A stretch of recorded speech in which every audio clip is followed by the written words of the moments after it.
ଓଡ଼ିଶା ଦର୍ଶନ ଖୋର୍ଦ୍ଧା ଜିଲ୍ଲା ବାଲିଅନ୍ତା ବ୍ଲକ ଅନ୍ତର୍ଗତ ପ୍ରତାପରୁଦ୍ରପୁର ଗ୍ରାମରେ ସୁବାସ ଦାସଙ୍କ ଘରେ ପହଞ୍ଚି ସ୍ଥିତି ପରଖିଥିଲା।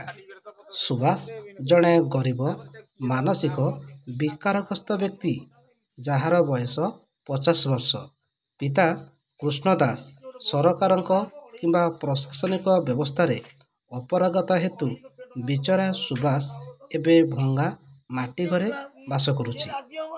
ତାଙ୍କର ସମ୍ପର୍କୀୟ ବ୍ୟକ୍ତି ସରପଞ୍ଚଙ୍କ ଦୃଷ୍ଟି ଆକର୍ଷଣ କରିବାରୁ ତାଙ୍କୁ ସେ ଯୋଗ୍ୟ ବ୍ୟକ୍ତି ନୁହନ୍ତି ଏବଂ ସେତିକିରେ କଥା ସରିନଥିଲା, କିଛି ପ୍ରଶାସନିକ ଅଧିକାରୀଙ୍କୁ କହିବାରୁ ସେ ବିବାହ କରିନାହିଁ। ତେଣୁ ତାଙ୍କୁ ଅନ୍ତର୍ଦ୍ଦୋହ ଯୋଜନାରେ ସେ ସାମିଲ ହୋଇପାରିବ ନାହିଁ ବୋଲି ରୋକଠୋକ କହିଥିଲେ।